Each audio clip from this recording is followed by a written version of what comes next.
Hello everyone, welcome to the Amatya classes. आज हम बात करेंगे जो रात को सर्जिकल स्ट्राइक किया गया है। सर्जिकल स्ट्राइक में आरपीसी ने कुछ नहीं, बस सिलेबस में थोड़ा फेरबदल किया है। जो नए स्टूडेंट्स हैं आरएस की तैयारी के, जो अभी स्टार्ट कर किए होंगे, उनको थोड़ा बहुत चेंज लगेगा, और जो पुराने स्टूडेंट्स हैं जिनको काफ़ी टाइम हो गया है प्रिपरेशन करते हुए, उनको ये बहुत बड़े चेंजेस लगेंगे।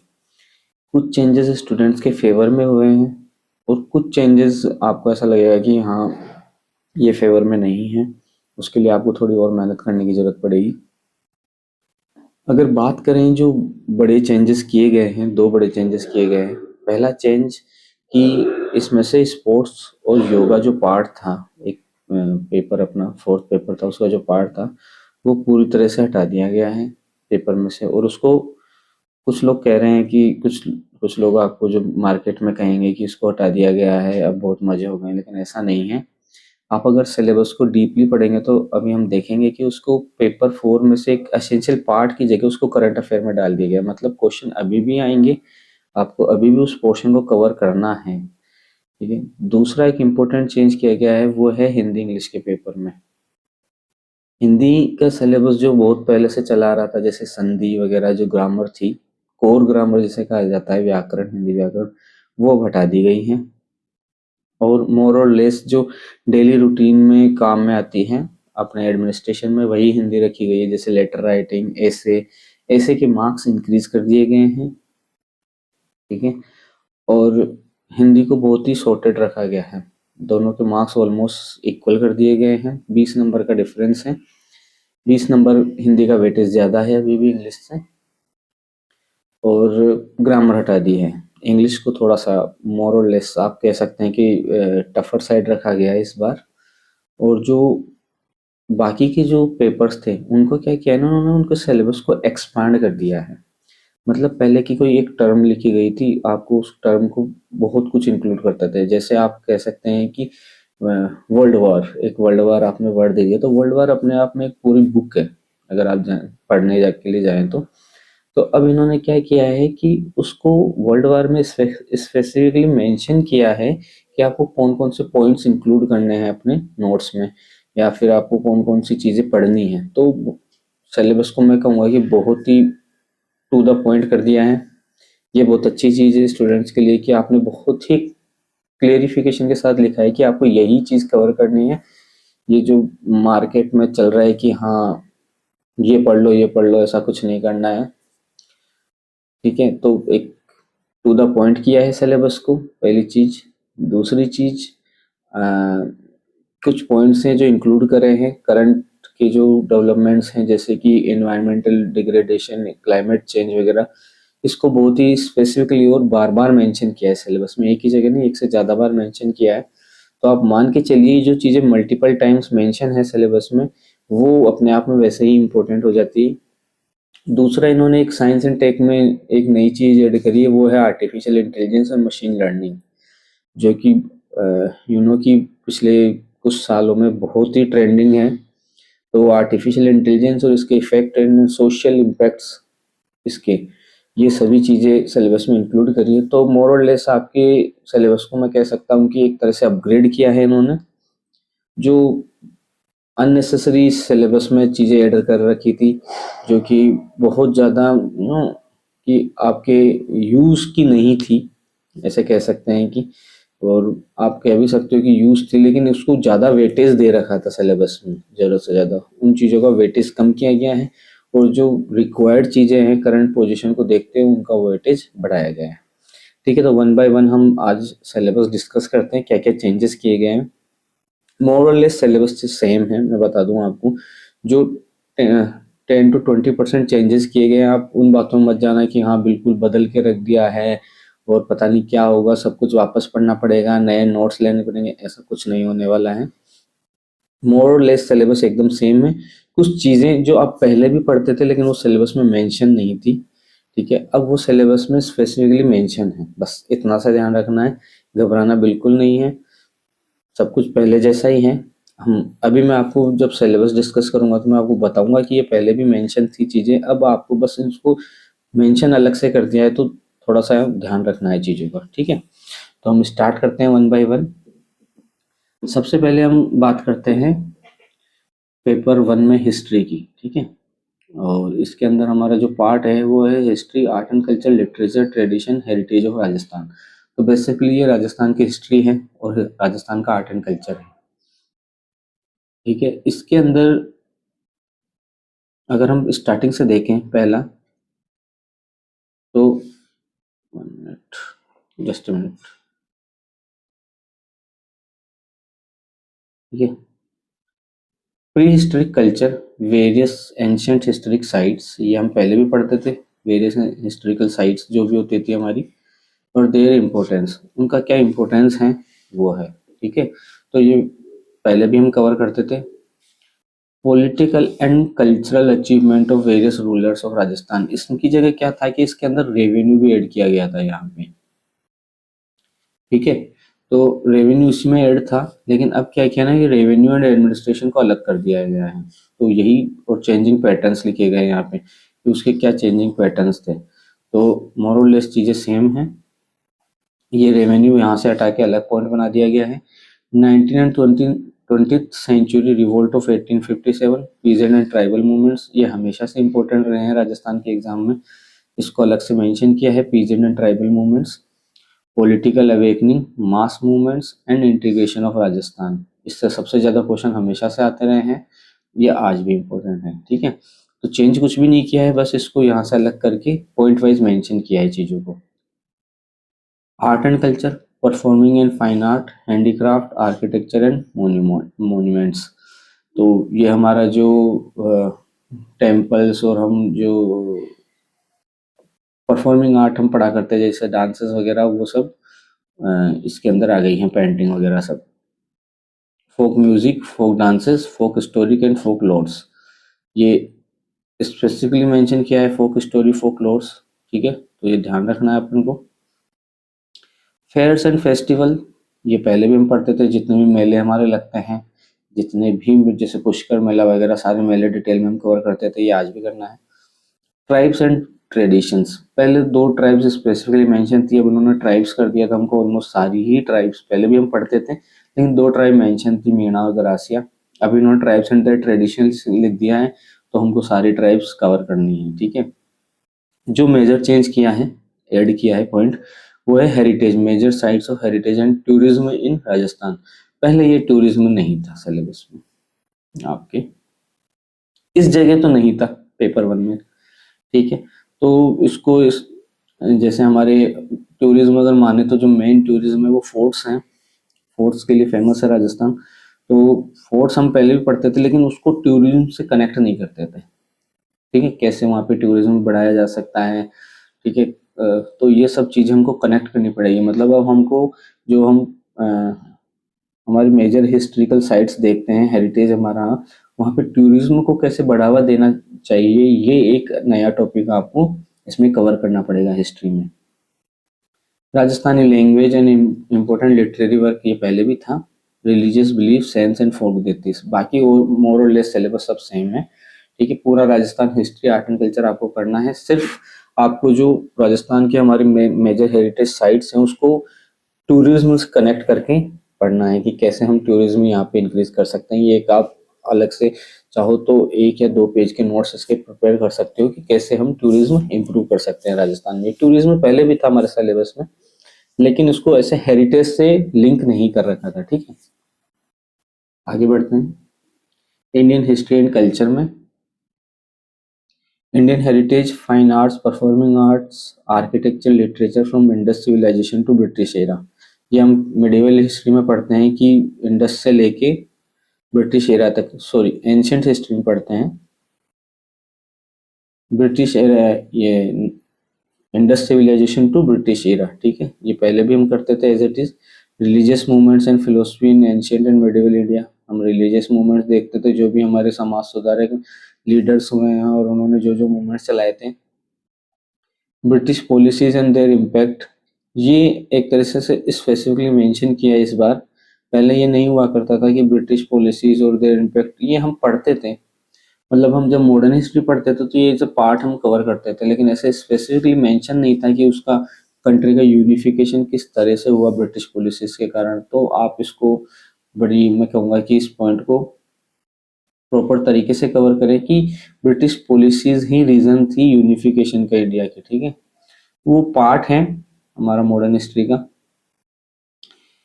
Indian national movement, its various stages, history में इंपॉर्टेंट कंट्रीब्यूशन, ये एज इट इज रखा है इन्होंने। सोशल रिलीजियस रिफॉर्म मूवमेंट्स, ये जब आप नेशनल मूवमेंट हमारा पढ़ते हैं तो सोशल रिलीजियस रिफॉर्म मूवमेंट हम उसके पैरेलल ही पढ़ते हैं।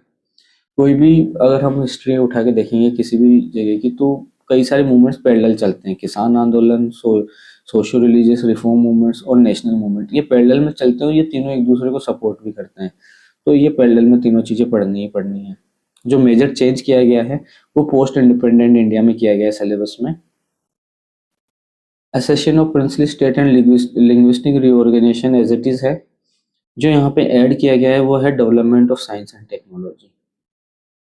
ये यहीं पे इंक्लूड कर दिया गया है इन्होंने। हिस्ट्री मतलब क्या क्या डेवलपमेंट हुए हैं इतने इतने टाइम के अंदर। और women empowerment and women reform movement, क्या क्या वुमेन एम्पावरमेंट के लिए देश में किया गया है आज़ादी के बाद में। और वुमेन रिफॉर्म मूवमेंट क्या क्या हुए हैं, किस तरह से हमारी जो वुमेन एम्पावरमेंट के लिए गवर्नमेंट की पॉलिसीज हैं वो over a period of time change हुई है, वो सब हमको इसके अंदर यहीं पे इंक्लूड कर दिया है। इसके बाद में हम देखते हैं मॉडर्न मॉडर्न वर्ल्ड की जो हिस्ट्री है, इसको मोर और लेस पूरा चेंज कर दिया इन्होंने। किस तरह से किया है वो हम देखते हैं। इन्होंने पहली चीज तो जो चेंज किया है वो है कि जो हिस्ट्री है वो हमको 1991 तक इंक्लूड करनी है। पहले 1991 तक नहीं थी। हम मॉडर्न वर्ल्ड की हिस्ट्री पढ़ते थे सेकेंड वर्ल्ड वॉर तक। सेकेंड वर्ल्ड वॉर के बाद में हम पोस्ट इंडिपेंडेंट ही पढ़ते थे, वर्ल्ड हिस्ट्री नहीं पढ़ते थे। तो अब हमको मॉडर्न वर्ल्ड की हिस्ट्री 1991 तक इंक्लूड कर दी है सिलेबस में। लेटेस्ट डेवलपमेंट पूरे पढ़ने हैं, ठीक है। Renaissance and reformation as it is है ये सिलेबस में आपका पार्ट।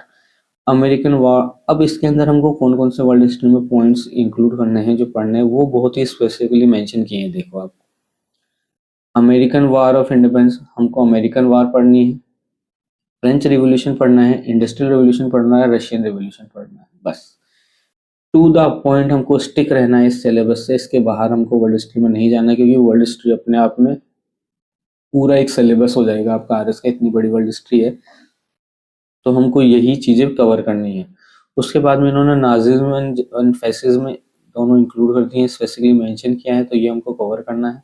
ये मोर और लेस जब आप अपन वर्ल्ड हिस्ट्री कवर करते हैं तो ये जब वर्ल्ड वार कवर करेंगे तो ये वर्ल्ड वार के साथ में कवर हो जाएगा ये टॉपिक, नाजिज्म एंड फैसिज्म, ठीक है। यही दो रीजन थे वर्ल्ड वार के एक्चुअली, तो ये इस वर्ल्ड वार के साथ में हम कवर कर लेंगे। Impacts of world war, world during cold war, तो इम्पैक्ट्स ऑफ वर्ल्ड वार हम पहले भी पढ़ते थे, लेकिन ये वर्ल्ड ड्यूरिंग कोल्ड वार ये नया ऐड किया गया है, ठीक है। तो ये इम्पोर्टेंट भी था कि जो कोल्ड वार चला था उसके दौरान वर्ल्ड में क्या राजनीतिक नीतियां रही, कैसे इकोनॉमिक स्ट्रेंथ्स और इकोनॉमिक पॉलिसीज चेंज हुई, तो वो सब हमको इसमें देखना है, ठीक है।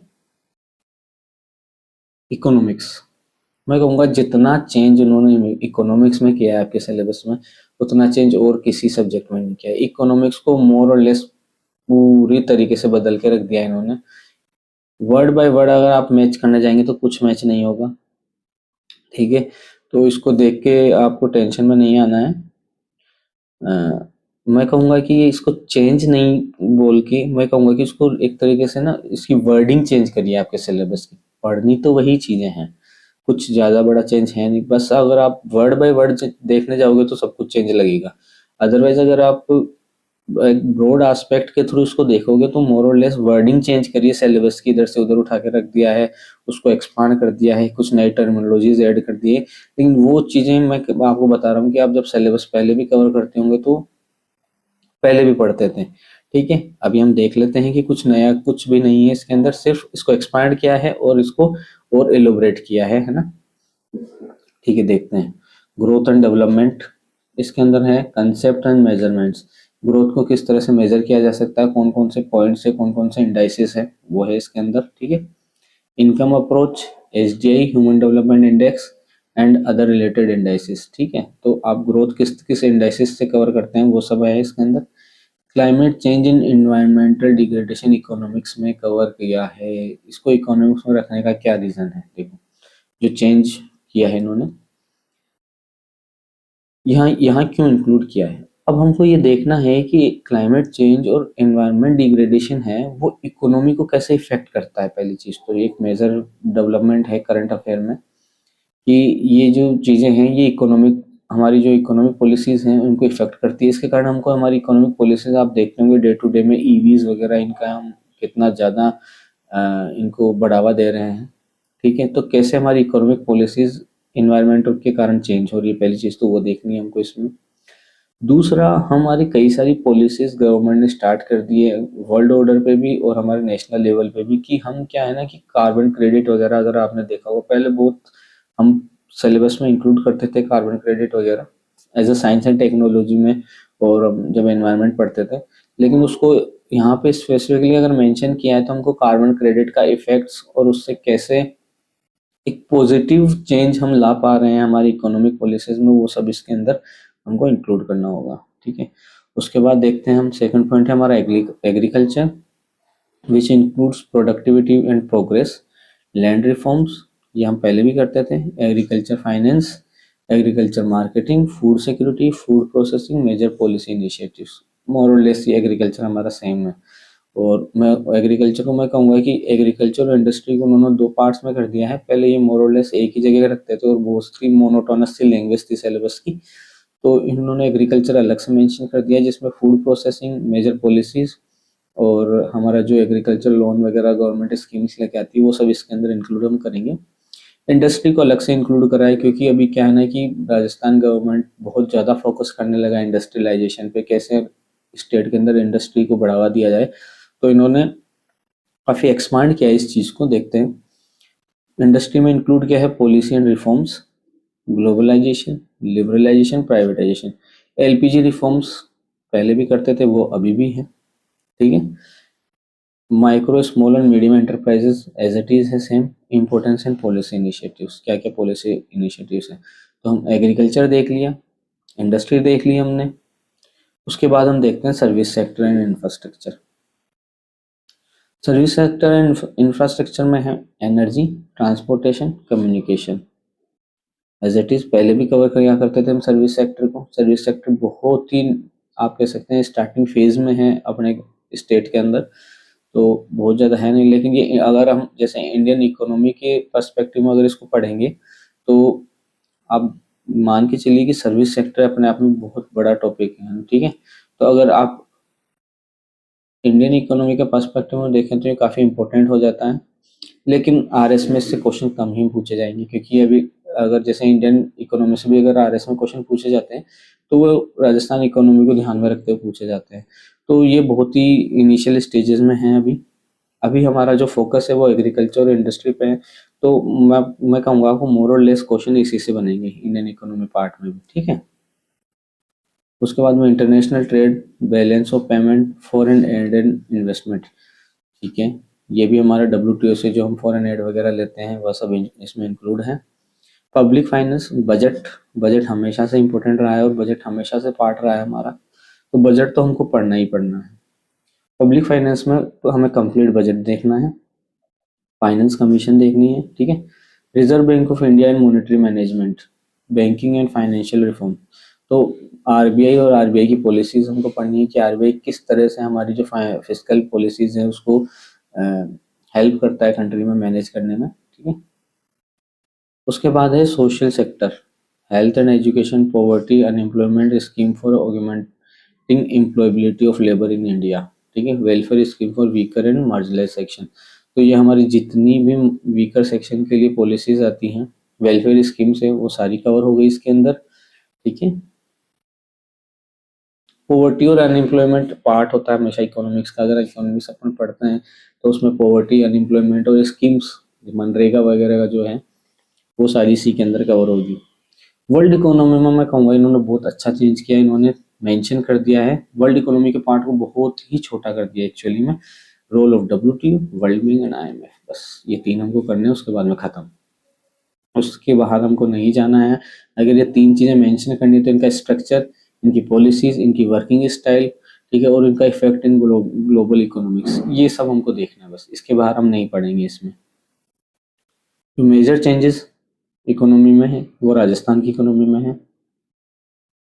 Growth indicators of Rajasthan, economic growth indicators of Rajasthan, वो क्या क्या दिए इन्होंने जो हमको इंक्लूड करने हैं, ठीक है। ये मोर और लेस करंट से डेवलपमेंट रहने वाला टॉपिक रहेगा। स्टेट डोमेस्टिक प्रोडक्ट, ठीक है, ये हमको देखना है। Per capita income and inclusive growth, विकसित राजस्थान 2027, ठीक है। ये बहुत ही हॉट टॉपिक रहने वाला है आपका विकसित राजस्थान 2047, ठीक है। इसको काफी अच्छे से कवर करना है हमको विकसित राजस्थान को। Green growth and environmental sustainability, position of Rajasthan in the achievement of sustainable growth. तो इसमें हम देखेंगे राजस्थान की क्या पोजीशन रही है हमारे सस्टेनेबल गोल्स, एसडीजी जिनको हम बोलते हैं, सस्टेनेबल डेवलपमेंट गोल्स का में राजस्थान की क्या पोजीशन रही है। तो मोर और लेस इसमें हम क्या करते हैं कि हमारे जो एसडीजी हैं, मेन जो 15 हमारे एम्स हैं, उसके अंदर हम देखेंगे कि राजस्थान की क्या पोजीशन रही है एक एक इंडिकेटर पे। State budget, fiscal management and budget deficits, ये सेम है। Agriculture growth, production and productivity, water resources and irrigation, इसके अंदर हमारे एग्रीकल्चर, देखो राजस्थान क्या है ना कि हमेशा से एग्रीकल्चरिस्ट स्टेट रहा है, ठीक है। तो एग्रीकल्चर हमारे लिए हमेशा से इम्पोर्टेंट है हमारे सिलेबस में, जिसके अंदर हमारे क्या वाटर रिसोर्सेज, एग्रीकल्चर में अगर हम देखें तो वाटर रिसोर्सेज सबसे ज़्यादा इंपॉर्टेंट है, क्योंकि राजस्थान क्या है कि वाटर स्कैर्स स्टेट है, पानी हमारे पास है नहीं। हम पानी या तो आईजीएनपी जो हमारे इंदिरा गांधी नहर परियोजना है उससे लेके आते हैं, या फिर मोर और लेस हम मानसून जो होता है उस पर डिपेंडेंट है। तो वाटर रिसोर्सेस हमारा हमेशा से इम्पोर्टेंट टॉपिक रहा है एग्रीकल्चर में। अब एग्रीकल्चर, ठीक है ना, मोर और लेस हमने आईजीएनपी से हमारी पानी की प्रॉब्लम किसी हद तक सॉल्व भी कर ली, लेकिन अभी क्या है ना, हमको एग्रीकल्चर मार्केटिंग भी बहुत हॉट टॉपिक हो गया है। इस पे हमें काफ़ी ध्यान देना है, क्योंकि हम मिलेट्स, आपको पता है ना कि मिलेट्स के ऊपर बहुत ज़्यादा गवर्नमेंट फोकस कर रही है। तो हमको क्या, जब बाजरा है, ये जो हमारी जो मेन फसल बाजरा है, उसकी मार्केटिंग के पे हमको काफ़ी ध्यान देना है। गवर्नमेंट काफ़ी फोकस कर रही है बाजरा के मार्केटिंग पे। तो इस चीज़ पे ये नई चीज़ इन्होंने जोड़ी है, अलग से मेंशन की है। एक्चुअली मैं कहूँगा कि एग्रीकल्चर मार्केटिंग, तो इसका हमें खास ध्यान रखना है। उसके बाद में government scheme for farmer welfare, agriculture जब हम स्कीम्स पढ़ते तो उसमें जो फार्मर्स की वेलफेयर के लिए स्कीम्स आती थी वो भी हम इंक्लूड करते थे, ठीक है। Rural development and rural infrastructure, Panchayati Raj institution and state finance commission, ये पहले भी कवर था। Institutional framework of industrial development, investment promotion policies, importance of micro small medium enterprises.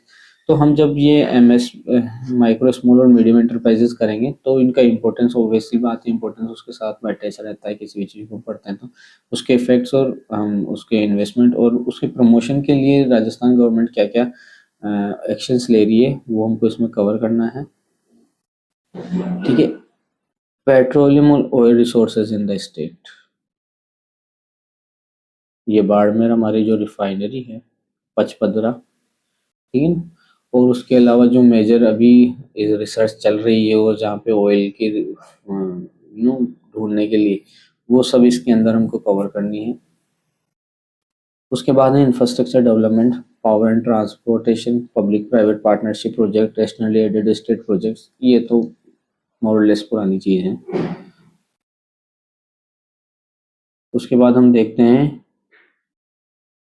Human resource development, health and education, unemployment, poverty, employment generation, poverty eradication schemes, ये भी पहले जैसा ही है। Good governance and digital transformation, ensuring efficient public, ठीक है। ये चीज़ थोड़ी सी इन्होंने नया डेवलपमेंट डाला है इसमें, digital transformation, ensuring efficient public services. तो इसके अंदर हम पढ़ेंगे जैसे जो जन आधार मोबाइल स्कीम है, ठीक है, मीन्स जो आपकी सब्सिडी है वो कैसे आपको डायरेक्ट अकाउंट में आने लगी हो। वो जो डिजिटल ट्रांसफॉर्मेशन जो किया है हमारी स्कीम्स के अंदर, और जो हमको स्कीम्स का जो लाभ मिलता था उसको कैसे इन्होंने डिजिटाइज किया है, वो सब चीज़ें इसके अंदर इंक्लूड करनी है। मेजर वेलफेयर स्कीम्स देख रहे हैं हमको, SC ST बैकवर्ड और जो ट्राइबल एरिया के लिए वेलफेयर स्कीम्स है वो सब है इसके अंदर। मैं और इसके अंदर इंक्लूड किया इन्होंने women, children, old age people, ठीक है। तो मेजरली सारी जो स्कीम्स हम राजस्थान की देखते हैं, करंट अफेयर में हम पढ़ते हैं, ईयरली जो हमारा करंट अफेयर आता है उसमें हम देखते हैं कि कितनी जो भी ईयरली स्कीम्स हैं, पुरानी जो मेजर स्कीम्स है जो बजट में डिस्कस की गई हैं वो सारी स्कीम्स हैं, तो वो सब इसके अंदर इंक्लूड हो जाएगी। सोशियोलॉजी, मैनेजमेंट और अकाउंटिंग ये पहले थी, लेकिन इनमें क्या किया था ना कि देखो अगर इसको हम कट शॉर्ट करें तो ये जो तीनों चीज हैं, सोशियोलॉजी, मैनेजमेंट और अकाउंटिंग, ये क्या इनका सिलेबस बहुत ही, मैं कहूँगा कि बहुत ही शॉर्ट में लिख रखा था, मतलब बहुत ही आप क्लियरली नहीं कह सकते कि क्या पढ़ना है क्या छोड़ना है, और ये अपने आप में बहुत बड़े टॉपिक हो जाते हैं। इस बार इन्होंने क्या किया ना कि इसको इतना एक्सपांड कर दिया है सिलेबस को इनको, और क्लियरली मेंशन कर दिया एक एक पॉइंट कि आपको ये पढ़ना है। तो मैं कहूँगा कि ये सबसे अच्छा चेंज किया है, सिलेबस चेंज जो चेंज किया उसके अंदर इसकी डिटेल में एक एक वर्ड को हमको मेंशन कर दिया है, पहले बहुत शॉर्ट में था। तो यही चीज हम पढ़ेंगे, इसके बाद में क्या है ना कि कवर कर लेंगे इसको, ठीक है। देखते हैं हम एक एक चीज, पहले सोशियोलॉजी में देखते हैं क्या क्या हमको पढ़ना है। Concept of caste and class, obvious सी बात है, changing dimension of caste and class in Indian society. Caste class हमेशा राजस्थान में क्या है ना कि अभी भी पैट्रियार्कल सोसाइटी हमारी है, कास्ट एक मेन फैक्टर होता है चीज़ों को डिसाइड करने में। तो ऑब्वियसली बात है सोशियोलॉजी का इससे राजस्थान से रिलेट करके क्वेश्चन पूछा ही पूछा जाएगा आपसे, ठीक है। ये इसका प्रीलिम्स से कोई रिलेशन है नहीं, ये मोर और लेस मेंस का ही पार्ट है, ठीक है। तो इससे डिस्क्रिप्टिव क्वेश्चन ही बनेंगे। Changes in contemporary Indian society, culture, secularisation, urbanisation, modernisation and globalisation. कैसे ग्लोबलाइजेशन है सेकुलरिज्म की तरफ, और अर्बनाइजेशन और मॉडर्नाइजेशन, ये टर्मिनोलॉजीज हैं जो हम देखते हैं डे टू डे में, कैसे सेकुलरिज्म, अर्बनाइजेशन और मॉडर्नाइजेशन, ग्लोबलाइजेशन, ये तीनों चारों चीजें आपस में चेंजेस सोसाइटी को कैसे ट्रांसफॉर्म कर रही हैं, ठीक है। Concept related to Indian society, social system, doctrine of karma, dharma, purushartha and आश्रम सिस्टम। हमारे जो चार आश्रम होते हैं वो हमको देखना है। हमारा कर्म का क्या कंसेप्ट है कि हमको, हम कहते हैं कि हमको अच्छे कर्म करने चाहिए, तो वो सोसाइटी कैसे कर्म के कंसेप्ट पे बिलीव करती है वो हमको देखना है इसमें। Sorry. Issues related to family and marriage, हमारा जो मैरिज एक इंस्टीट्यूशन है इंडियन सोसाइटी का, उसके बारे में हम इसमें देखेंगे कि कैसे क्या क्या इश्यूज रिलेटेड है, कैसे चेंजेस आ रहे हैं आजकल फैमिली में, जैसे जॉइंट फैमिली से कैसे इंडियन सोसाइटी एक न्यूक्लियर फैमिलीज की तरफ मूव ऑन कर रही है।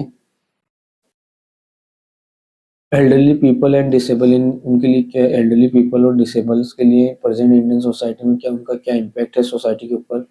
सोसाइटी जैसे हम कहते हैं ना, एक तो यंग सोसाइटी है इंडिया की, एक एजिड सोसाइटी है, जो डेवलप्ड कंट्रीज में एजिड सोसाइटी है, तो वो क्या कंसेप्ट है, यंग सोसाइटी का क्या कंसेप्ट है, और उनका यंग सोसाइटी होता है तो उसका क्या बेनिफिट है। और जैसे जैसे एक दिन इंडिया भी उसी और अग्रसर है कि हम कुछ सालों बाद में एजिड सोसाइटी में काउंट आने लगेंगे, तो हमको क्या चेंजेस देखने हैं हमारी सोसाइटी में, किस तरह से हमको प्रिपेयर रहना है, वो सब चीज़ें हम इसमें देखेंगे। ठीक है, एक अच्छी चीज़ जो इन्होंने मेंशन करी है, impact of cyber crime and social media on Indian society. ये मैं कहूँगा कि ये पहले हम सोसाइटी के सिलेबस में नहीं कवर किया करते थे, ये मोर और लेस एक नई चीज़ ऐड करी है। जो साइबर क्राइम है उसका क्या इम्पैक्ट रहने लगा है इंडियन सोसाइटी में, और सोशल मीडिया का सोसाइटी में क्या इम्पैक्ट है, कैसे सोशल मीडिया हमारे सोसाइटी को चेंज कर रहा है, वो चीज़ें हमको इसमें पढ़नी है, ठीक है। Challenges and issues before Indian society, जो हमारे सोसाइटी के अंदर कुछ कुरीतियाँ आज भी चली आ रही हैं, जैसे डाउरी सिस्टम है, आज भी है, तो उसको हमको देखना है कि डाउरी सिस्टम कैसे है, क्या रूल्स बनाए हुए हैं, ठीक है। डाउरी सिस्टम को कैसे कम करने के लिए गवर्नमेंट क्या पॉलिसीज लेके आ रही है, क्या रूल्स बना रखे हैं उसके लिए क्या। उसके बाद में है divorce, corruption, poverty, prostitution, unemployment and drugs addiction, ठीक है।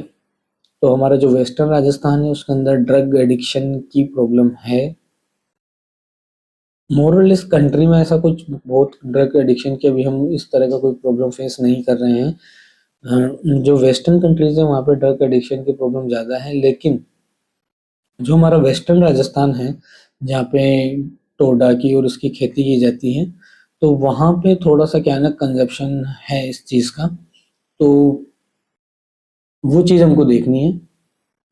और सोसाइटी पे इसका क्या इफेक्ट पड़ता है, देखिए ये as a part of society हमको एक ब्रॉड लेवल पे पढ़ना है कि सोसाइटी पे ड्रग का क्या इफेक्ट पड़ता है, लेकिन इसको हमको, क्योंकि हम as a Rajasthan administrative services के लिए पढ़ रहे हैं, तो हम चीज़ों को राजस्थान के पर्सपेक्टिव में देखेंगे। हम कोशिश करेंगे हर चीज़ को राजस्थान की सोसाइटी से कनेक्ट करने की, ठीक है। ऐसा नहीं है कि हम सोसाइटी कहीं से सोसाइटी के, आप ऐसा करें कि सोसाइटी के नोट्स उठा लिए और सोसाइटी पढ़ के ख़त्म कर दी कि भाई ये सोसाइटी है, फिर आप जब एग्ज़ाम देने जाते हो तो एग्ज़ाम में बोलते हो कि ये तो नोट से क्वेश्चन ही नहीं आए, और आएगा भी नहीं, क्योंकि कोई भी एग्जामिनर अगर आपको कोई भी एग्जामिनर अगर पेपर सेट करने लगेगा तो वो राजस्थान का पेपर बना रहा है, ठीक है, तो वो राजस्थान के पर्सपेक्टिव में क्वेश्चन डिजाइन करेगा, ठीक है। तो अगर आप इसको पढ़ रहे हो तो इसको कनेक्ट करना सीखिए कि एक एक टॉपिक को कैसे हम राजस्थान की सोसाइटी से, ठीक है, हम पढ़ रहे हैं कि हम इंडियन पर्सपेक्टिव में पढ़ रहे हैं सोसाइटी, लेकिन उसको आप कोशिश करिए कनेक्ट करें राजस्थान से, किस तरह से कनेक्ट किया जाता है। हर चीज़ को आप राजस्थान से कनेक्ट करके देखिए कि यही चीज़ हमारे राजस्थान में कैसे हो रही है, कैसे ये ट्रांसफॉर्म हो रही चीज़ है, ठीक है। उसके बाद में वुमेन मार्जिनलाइज ग्रुप है, दलित, SC ST and welfare schemes, ये तो पहले भी हमारा एज इट इज पार्ट था, हम पढ़ा करते थे इसमें। मैनेजमेंट है, मैनेजमेंट का काफ़ी स्कोप बढ़ा दिया है इन्होंने, मतलब इलोबरेट कर दिया सब सिलेबस को, ऐसा कोई मार्क्स या वो उसका जो पोर्शन था वो नहीं बढ़ाया है, बस इलोबरेट कर दिया है, तो आपके लिए चीज़ें ईजी हो गई हैं पढ़ना। General management, organisational behaviour, marketing management, human resource management और स्ट्रेटेजिक मैनेजमेंट, ये 5 टॉपिक आपको दिए गए हैं मैनेजमेंट में। और इसमें आप देख सकते हैं कि इनको एक्सपांड किया है। जनरल मैनेजमेंट को concept of management, managerial skills, levels, management functions, MBO, decision making process, techniques and models, organisational behaviour, marketing management, human resource management, किस तरह से ह्यूमन रिसोर्स उनकी ट्रेनिंग प्लेसमेंट किस तरह से किया जाता है, अप्रेजल सिस्टम क्या होता है, मॉडर्न ट्रेंड्स क्या क्या हैं, ये जब हम मैनेजमेंट देखेंगे तो ये इतना ज़्यादा है नहीं, जितना बड़ा आपको सिलेबस में दिख रहा है इतना ज़्यादा कुछ बढ़ना है नहीं, ये बहुत ही शॉर्ट में दे रखा है और बहुत छोटे छोटे तो टॉपिक्स हैं, ठीक है ना। जैसे आप देखते होंगे कोई भी आपका सिलेक्शन होता है तो पहले अगर गवर्नमेंट सर्विस में आप देखते हो तो पहले ट्रेनिंग नहीं हुआ करती थी। अब हम क्या कराते हैं ना कि कोई भी गवर्नमेंट सर्विस में अगर आपका रिक्रूटमेंट होता है तो हम ट्रेनिंग उसका एसेंशियल पार्ट बना दिया गया है, ठीक है, गवर्नमेंट सर्विसेज में। तो पहले आप आएंगे, इंडक्शन होगा तो आपकी इंडक्शन ट्रेनिंग होगी, तो वही सब चीजें हमको देखनी है इसके अंदर। आगे बढ़ते हैं अकाउंटिंग और ऑडिटिंग में। Theory of theory base of accounting, accounting क्या है, किस तरह से अकाउंटिंग इम्पोर्टेंट है, CAG क्यों हमारे लिए इतना इम्पोर्टेंट है, किस तरह से अकाउंटिंग की जाती है, अकाउंटिंग स्टैंडर्ड्स देखेंगे, basic knowledge of accounting standards, तो हमको इसमें बहुत ज़्यादा नहीं घुसना है अकाउंटिंग स्टैंडर्ड्स में, हमको बेसिक उनकी डिटेल पता होनी चाहिए कौन कौन से स्टैंडर्ड है, उनका बेसिक आइडिया एग्जैक्टली हमको पता है, नियम कानून के अंदर हम ज़्यादा नहीं घुसेंगे कि किस तरह से क्या है, क्या रूल्स हैं।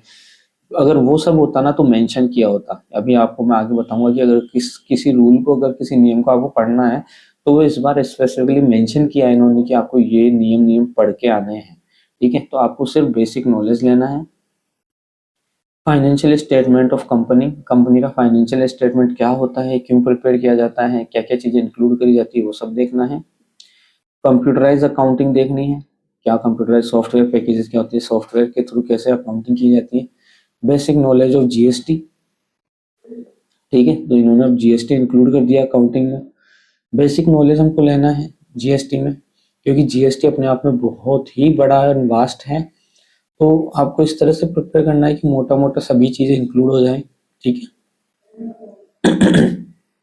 Sorry, meaning and objective of accounting, audit programme, basic knowledge of social performance and efficiency, elementary knowledge of government audit. देखो इसमें मेंशन किया है ना एलिमेंट्री नॉलेज, मीन्स आपको बहुत ही बेसिक, जो आप कह सकते हैं स्टार्टिंग, जैसे मोटा मोटा जैसे मान लो आपको ऑडिट एंड अकाउंट सर्विस अगर मिल जाए तो ऐसा ना हो कि आप ऐसा एकदम ब्लैंक जाएं ऑफिसर, ठीक है। हाँ, आपकी ट्रेनिंग होगी उससे पहले, लेकिन आपको थोड़ा बेसिक आइडिया रहना चाहिए कि क्या एलिमेंट्री ऑडिटिंग है, ऑडिटिंग क्या चीज़ है, क्या अकाउंटिंग है, किस तरह से की जाती है।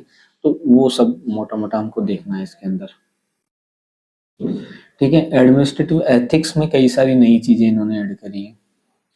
सबसे मोर और लेस यहाँ से लेके और स्टार्टिंग से लेके कंट्रीब्यूशन ऑफ मोरल थिंकर्स, यहाँ तक सेम है एथिक्स का सिलेबस। जो चेंज किया है मैं कर रहा हूँ, अच्छा चेंज किया है इन्होंने, जो इंक्लूड किया है देखिए, जो जरूरत भी थी सिलेबस में।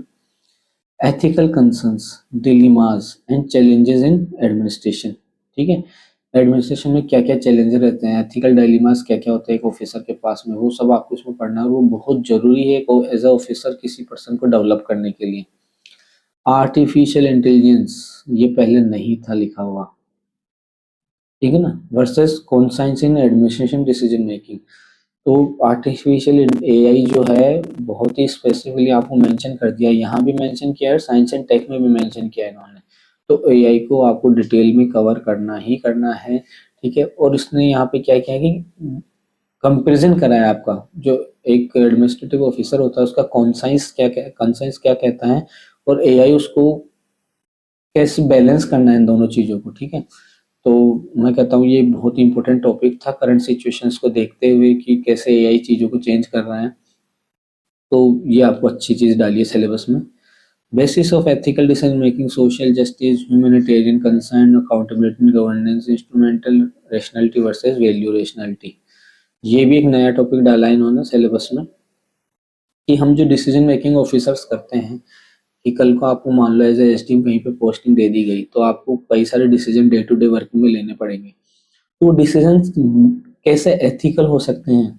मैंने, ऐसा नहीं है कि जो ऑफिसर डिसीजन लेते हैं वो 10/10 सारे डिसीजन अच्छे ही होते हैं, लेकिन कैसे मोस्ट ऑफ डिसीजंस को हम बेटर क्वालिटी के डिसीजन बना सकते हैं, वो चीज़ हम इसमें देखेंगे कि जो डिसीजंस हमारे वो ज़्यादा से ज़्यादा मतलब सोसाइटी में ज़्यादा से ज़्यादा वेलफेयर की तरफ सोचते हुए हमको डिसीजन लेना है। ऐसे डिसीजन जिससे क्या ना कि मैक्सिमम लोगों का भला हो सके, वो है एथिकल डिसीजन मेकिंग। तो ये हम जब एथिक्स पढ़ेंगे तब देखेंगे। जनरल साइंस एंड टेक्नोलॉजी, मोर और लेस इसको क्या ना कि रिवर्ब किया है।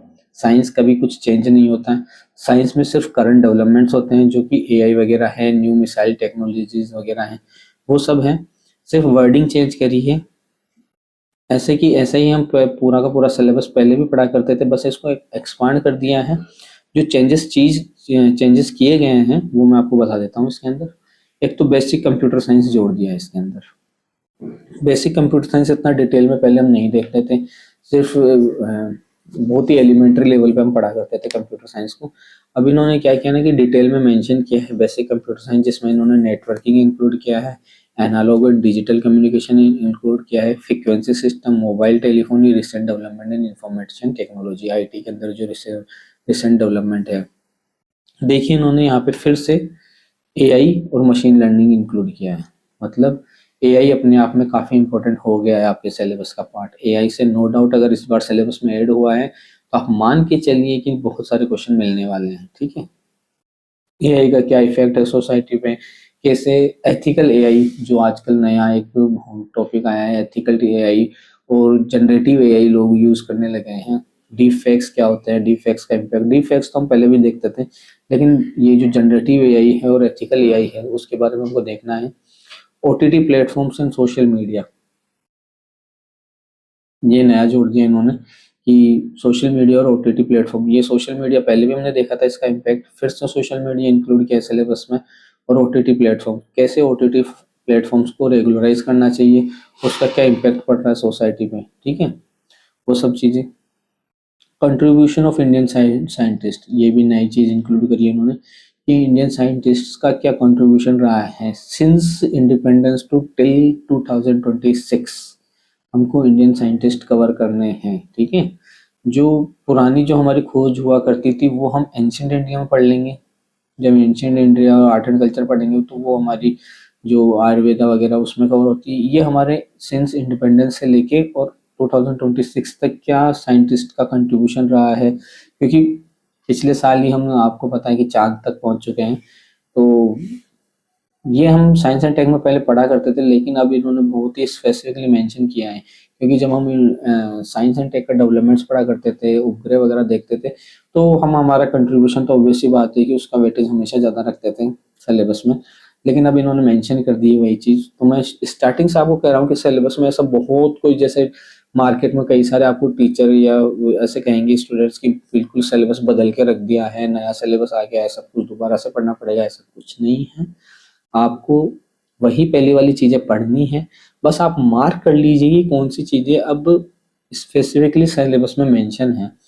गिनती के 5 से 7 टॉपिक हैं जो इन्होंने चेंज करे हैं, नए जोड़े हैं, तो आप मान के चलिए 20 से 50 पेज आपके जो नोट्स है उसके ऐड हुए हैं, बाकी चीज़ें एज इट इज़ हैं, ठीक है। आगे देखते हैं हम यूनिट 3 में अर्थ साइंस में डेजर्ट्स नहीं थे, क्योंकि राजस्थान क्या है ना कि एक डेजर्ट स्टेट है, तो इन्होंने वर्ल्ड हिस्ट्री, ये वर्ल्ड ज्योग्राफी के अंदर डेजर्ट इंक्लूड करें हैं, तो हमको वर्ल्ड के सारे डेजर्ट्स भी देखने हैं। क्लाइमेट इन्होंने इंक्लूड करा है, एनवायरमेंट इश्यूज इंक्लूड कर रहे हैं। ऑब्वियसली बात है, क्लाइमेट और एनवायरमेंट हमेशा से हॉट टॉपिक रहे हैं। आप देख रहे हैं ये कैसे major climate issues India face कर रहा है। दिल्ली के अंदर जो पोल्यूशन है उससे ऑब्वियसली बात है क्वेश्चंस आने वाले हैं कि कैसे पोल्यूशन लेवल को कंट्रोल करना चाहिए मेट्रो सिटीज़ में, क्योंकि हमारे पास में भी जयपुर जैसा मेट्रो सिटी है, कैपिटल है हमारी राजस्थान की, उसके अंदर पोल्यूशन लेवल काफ़ी इंक्रीज होने लगा है। तो मोर और लेस 2-3 सालों में क्या ना कि पोल्यूशन लेवल दिल्ली को टच करने वाला है, जयपुर में भी।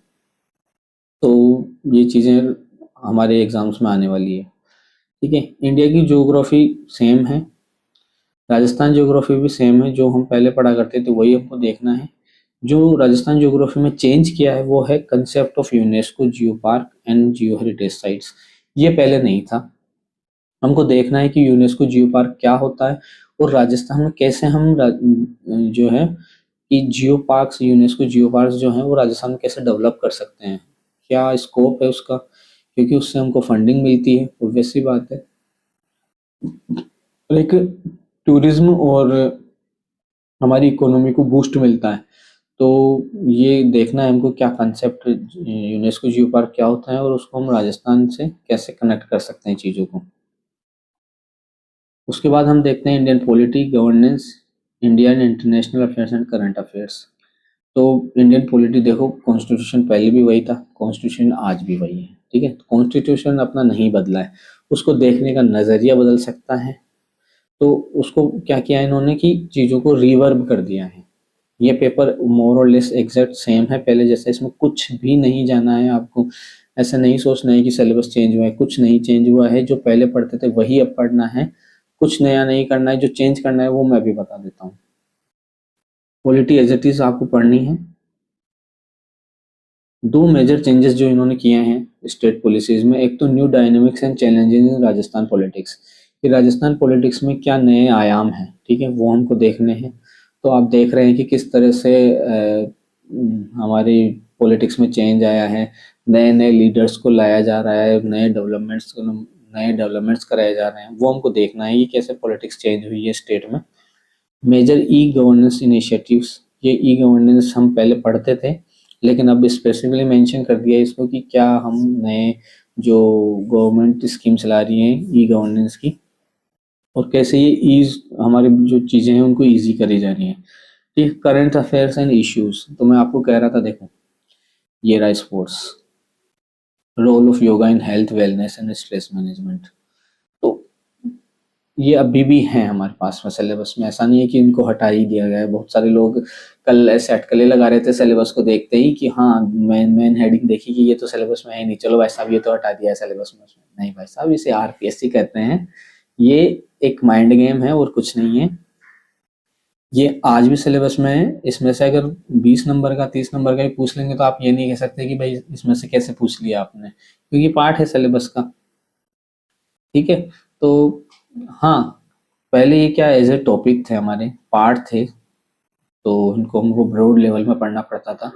अब हमको इनको एज ए करंट अफेयर पढ़ना पड़ेगा, ठीक है, कि स्पोर्ट्स से रिलेटेड क्या करंट डेवलपमेंट्स हो रहे हैं, कौन सा अवार्ड है, क्या जीता है, क्या हारे हैं, कौन कौन से हमारे जो हैं गेम्स ऑर्गेनाइज हुए हैं, वो सब हमको इनमें देखना है।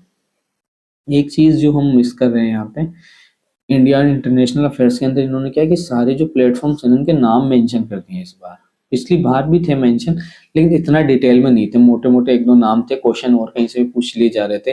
अब जो पढ़ना है वो पूरा ही मेंशन कर दिया इन्होंने। UN, WTO, EU, ASEAN, BRICS, G20, Quad, I2U2, AUKUS और दक्षिण। तो इनके बाहर हमको नहीं जाना है फॉरेन पॉलिसी के अंदर। ठीक है, moving further. Public administration same है, इसमें कुछ चेंज नहीं किया इन्होंने, सिर्फ नाम चेंज किया है और चीज़ों का नाम चेंज करके और बहुत इलोबरेट कर दिया है। बाकी पब्लिक एडमिनिस्ट्रेशन सेम है, कुछ चेंज नहीं है इसके अंदर। हमको पहले भी ऐसे ही पढ़ना था। कंपैरेटिव पब्लिक एडमिनिस्ट्रेशन, ये सब पूरा पब्लिक एडमिनिस्ट्रेशन का पूरा पार्ट है। बिहेवियर भी सेम है, कुछ खास चेंज नहीं किया है, सिर्फ सिलेबस को एक्सपांड किया है और चीज़ों को बहुत क्लियरली मेंशन किया है। ठीक है, जो मेजर चेंज इन्होंने किया है ना, वो किया है लॉ में। लॉ का सिलेबस क्या है ना, बहुत क्लियरली था नहीं, इन्होंने मतलब अंडर द सन लॉ में सब कुछ ही डाल रखा था सिलेबस के अंदर। मैंने आपको स्टार्टिंग में भी कहा था कि कोई अगर हमको एक्ट या कोई नियम हमको पढ़ना है, ठीक है, तो वो बहुत स्पेसिफिकली मेंशन है अब सिलेबस के अंदर। तो हमको कौन कौन से नियम लॉ के अंदर पढ़ने हैं वो देखो इन्होंने पॉइंट टू पॉइंट मेंशन कर दिया है। तो इसका सिलेबस बहुत ही मैं कह रहा हूँ सॉर्टेड कर दिया है। RTI पढ़ना है हमको, राइट टू इन्फॉर्मेशन। ठीक है, इंफॉर्मेशन टेक्नोलॉजी एक्ट पढ़ना है, और उसमें भी आपको इंफॉर्मेशन टेक्नोलॉजी एक्ट में कौन कौन से सेक्शन पढ़ने हैं वो मेंशन करना है, देखो क्लियरली। 65, 66, 66 FB, 67 और 71 to 78 बस। ठीक है, इसके बाहर नहीं जाना है। वो जो आप मोटी मोटी बुक्स उठा के लाते थे नोट्स की, वो प्रिंटेड नोट्स लाते थे कोचिंग्स के कि हाँ ये हमको लॉ में ये पढ़ना है, ये पढ़ना है। जो वकील होते थे पूरी वकालत आपको बता दिया करते थे कि हाँ आप ये लॉ पढ़ लीजिए, वो लॉ पढ़ लीजिए, वो सब नहीं करना है। जो मेंशन है वही चलना, उसी के हिसाब से चलना है, अदरवाइज सिलेबस कभी कंप्लीट नहीं होगा आरएस का, क्योंकि इन्होंने सब कुछ ही डाल रखा है सिलेबस में। ठीक है, उसके बाद इंटेलेक्चुअल प्रॉपर्टी राइट्स देखना है। Crime against women and children में क्या क्या पॉइंट देखने हैं वो भी मेंशन है, देखो specifically. Protection of women from domestic violence act 2005 section भी मेंशन किए हैं इन्होंने। इन सेक्शंस के अलावा कुछ नहीं पढ़ना है। ठीक है, sexual harassment at work place prevention prohibition and redressal act, the protection of children from sexual offence act, section 1 से 15 तक। ठीक है, तो मैं कह रहा हूँ कि ये तो बहुत ही अच्छा चेंज है स्टूडेंट्स के लिए कि इन्होंने ना बिल्कुल टू द पॉइंट मेंशन किया है कि क्या पढ़ना है क्या नहीं पढ़ना है। Maintenance welfare of parents and senior citizen, section 1 से 25 तक। मैंने आज तक किसी भी एग्जाम के सिलेबस में इतना टू द पॉइंट मेंशन करना नहीं देखा है। जनरली वो इसका नाम मेंशन कर देते हैं, लेकिन ऐसे कौन सा आपको सेक्शन पढ़ना है, जो जो सेक्शन आपको पढ़ना है वो भी मेंशन कर दिया है। इससे ज्यादा आरपीएसएफ क्या कर सकता है। ठीक है ना। Important land laws in Rajasthan, Rajasthan tenancy act section बता दिया है। ठीक है ना, सेक्शन 5 पढ़ना है तो उसके अंदर क्या पढ़ना है वो भी आपको बताया, डेफिनेशन है, एग्रीकल्चर ईयर क्या होता है, और जो जो पॉइंट हमको तहसीलदार, टिनेंट, ट्रेसपासर, नलबत सेक्शंस, ये सारे सेक्शंस मेंशन कर दिए हैं जो हमको देखने हैं। ठीक है, राजस्थान लैंड रेवेन्यू एक्ट पढ़ना है हमको, सेम वही सारी चीज़ें मेंशन है। भारतीय न्याय संहिता पढ़ना है, उसमें भी क्या क्या पढ़ना है वो सब मेंशन है। भारतीय नागरिक सुरक्षा संहिता। ठीक है, तो ये मोटा मोटा हमारा बहुत ही डिफाइंड लॉ का सिलेबस दे दिया है इन्होंने। ये बहुत ही अच्छा अच्छा काम किया है सिलेबस के अंदर। तो मैं ये कहूँगा कि ये एक पॉजिटिव चेंज है। जो इतने सारे चेंजेस हमने देखे हैं वो एक तरह से पॉजिटिव चेंज में सबसे बड़ा लॉ के अंदर मानता हूँ। ठीक है, अब बात आती है हमारा जो लास्ट पेपर था। ये कुछ स्टूडेंट्स के लिए अच्छा चेंज है, कुछ स्टूडेंट्स के लिए ये नेगेटिव चेंज है। कैसे, मैं बताता हूँ। पहली बात तो जो लोग ऐसे ना बिल्कुल ऐसे धाक जमा के बोलते थे कि भाई साहब हिंदी तो हम ऐसे ही कर देंगे, अब हिंदी ऐसे ही नहीं रही है। ठीक है, ऑब्वियस सी बात है कि 90 मार्क्स की हिंदी है और आई थिंक 70 मार्क्स की इंग्लिश है।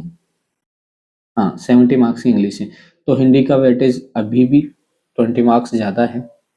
बहुत ही, लेकिन इसको बहुत ही क्या ना कि एक तरह से इक्वेशन को बहुत ही आप कह सकते हो कि बराबर करने की कोशिश करिए तराजुओं को, दोनों को। हिंदी इंग्लिश के कंसेप्ट को इसके अंदर, कि बहुत सारे बच्चों की डिमांड थी कि इंग्लिश, हिंदी मीडियम की स्टूडेंट्स की डिमांड थी कि इंग्लिश क्या है कि बहुत टफ आती है और इंग्लिश को हटा दिया जाए ऐसा। तो इन्होंने क्या किया कि देखो हिंदी में भी चेंज कर दिया और इंग्लिश में भी चेंज कर दिया। अब क्या है कि हिंदी वाले भी दुखी हैं और इंग्लिश वाले भी दुखी हैं। कैसे, मैं बताता हूँ। पहली चीज तो जो कोर ग्रामर थी हिंदी की वो हटा दी।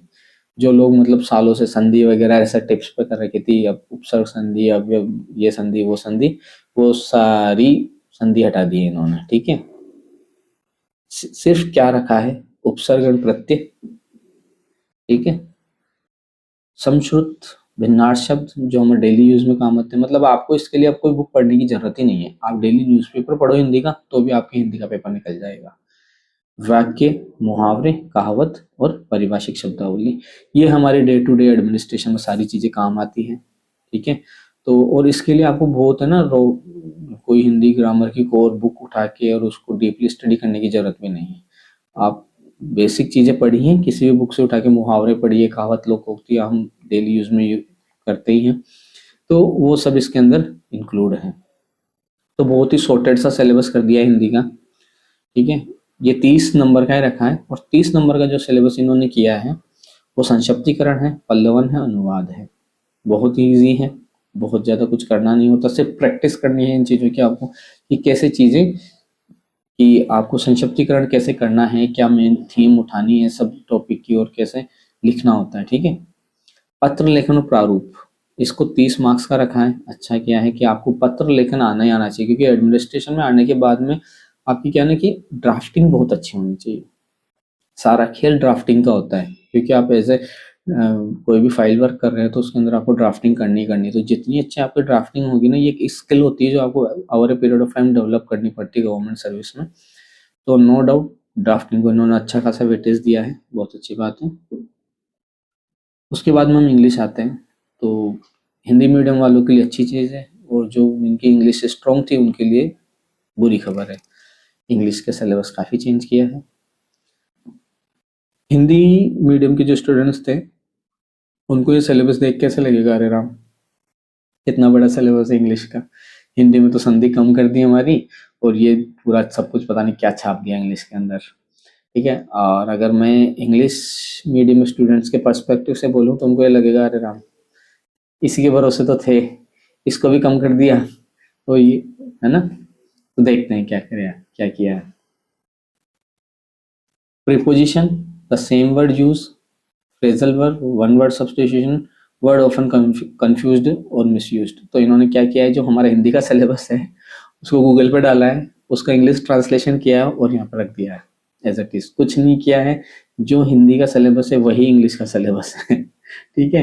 एक तरह से उसका इंग्लिश ट्रांसलेशन किया और कुछ ही नहीं है, सेम चीजें हिंदी में थी, सेम चीजें इंग्लिश में थी।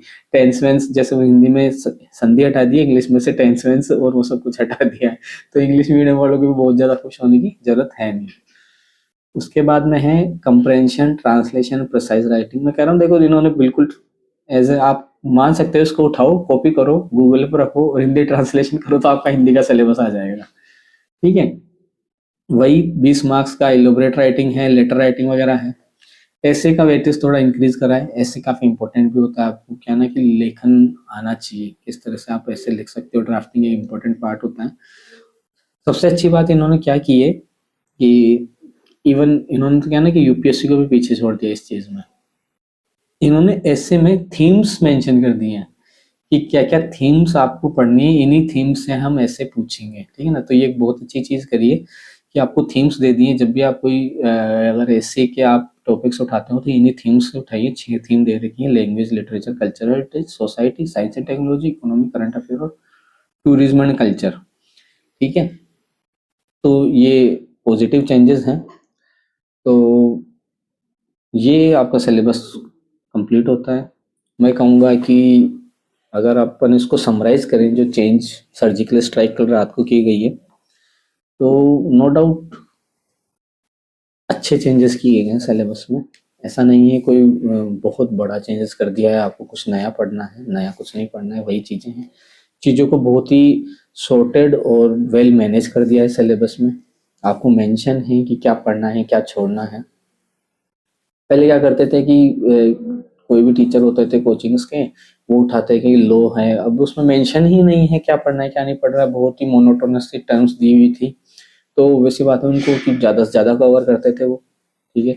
इतना आप पढ़ रहे हो, इतने क्वेश्चन एग्जाम्स में आ नहीं रहे हैं, बच्चों के मार्क्स मेंस में आते नहीं थे। अब इन्होंने बहुत ही प्रिसाइजली और बहुत ही point to the point mention करा है, तो वो एक अच्छी चीज़ है। हिंदी और इंग्लिश के साथ में काफ़ी सारे चेंजेस किए हैं, दोनों ही टॉपिक से ग्रामर ऑलमोस्ट एलिमिनेट कर दी है। और जो डे टू डे एक ऑफिसर के काम आता है, ग्रामर इंपॉर्टेंट होती है, मैं ऐसा नहीं कहता कि ग्रामर इंपॉर्टेंट नहीं है। अगर आप ड्राफ्टिंग कर रहे हैं और अगर आप मात्राओं की अशुद्धि अगर लेटर में कर रहे हैं तो वो अपने आप में थोड़े अच्छा नहीं होता, लेकिन फिर भी इन्होंने क्या ना कि ग्रामर को छोड़ के और जो ड्राफ्टिंग स्किल है, ठीक है ना आपकी, उस पर थोड़ा सा ज़्यादा फोकस किया है। ग्रामर दोनों ही पेपर सेट आई है, हिंदी से भी और इंग्लिश से भी, ठीक है ना। और राइटिंग को थोड़ा सा प्रेफरेंस दिया है इसके अंदर, ठीक है। तो थोड़ा सिलेबस की टोन उस तरफ रखिए, ड्राफ्टिंग वगैरह प्रिसाइज राइटिंग की तरफ। और एसे के मार्क्स बढ़ाए हैं, आपको ऐसे की प्रैक्टिस करनी है। ऐसे नो डाउट अच्छा स्कोरिंग टॉपिक होता है, अगर आप 40 में से अच्छा स्कोर कर लेते हो, 25 प्लस 30 प्लस स्कोर अगर कर रहे हो, तो वो मेंस में काफ़ी आपकी ना रैंक बूस्ट करने में काम आता है इससे, ठीक है। तो ये थे changes. All the very best for exams, है ना, क्योंकि अब अगर सिलेबस आ गया है तो मैं कह रहा हूँ कि मोर प्रोबेबली 1 से 2 मंथ के अंदर आपकी जो नोटिफिकेशन है एग्ज़ाम का वो भी जारी कर दिया जाएगा। तो आप आपकी तैयारी को थोड़ा सा और ट्रैक पे लाइए, जो चेंजेस है उसके अकॉर्डिंग पढ़ना स्टार्ट कीजिए।